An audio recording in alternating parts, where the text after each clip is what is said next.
Madame, Monsieur, bonjour et bienvenue dans le JT du groupe Revue Fiduciaire. Au sommaire de ce jeudi 23 mars, droit de donation et succession, travail dissimulé et attestation de vigilance et enfin, bail commercial.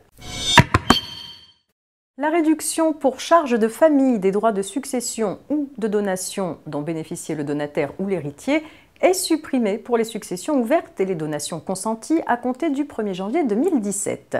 Rappelons qu'auparavant, l'héritier ou le donataire ayant au moins 3 enfants vivants ou représentés au jour de la donation ou au moment de l'ouverture de la succession bénéficiait d'une réduction maximale de ses droits de 305 € par enfant à partir du 3e ou de 610 € en cas de donation et succession en ligne directe ou de donation entre époux ou entre partenaires pacsés.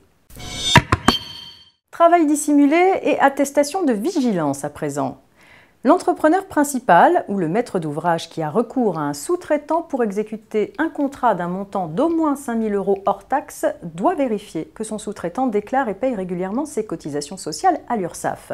Il doit notamment exiger que son sous-traitant lui fournisse, lors de la conclusion du contrat et tous les 6 mois jusqu'à la fin de son exécution, une attestation de vigilance établie par l'URSSAF.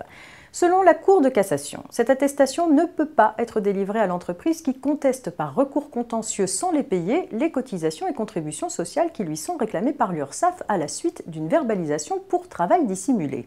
Donc, l'entreprise faisant l'objet d'un redressement pour travail dissimulé se trouve dans l'impossibilité de contracter une convention de sous-traitance.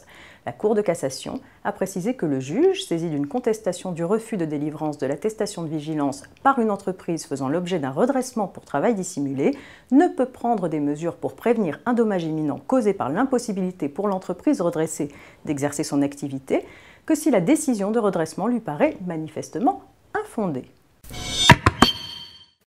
On termine avec une précision relative au bail commercial.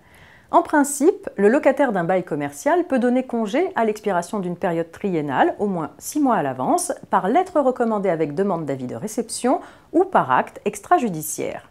Cependant, selon les dispositions du Code de commerce, les baux commerciaux qui sont signés entre les propriétaires et les exploitants de résidences de tourisme classées sont d'une durée de 9 ans minimum, sans possibilité de résiliation à l'expiration d'une période de 3 ans. La Cour de cassation a jugé que cette disposition s'applique aux baux commerciaux concernant des résidences de tourisme en cours d'exécution au 25 juillet 2009, qui ne peuvent donc pas être résiliés à la fin d'une période triennale. C'est la fin de cette édition. Bonne journée à tous et à demain.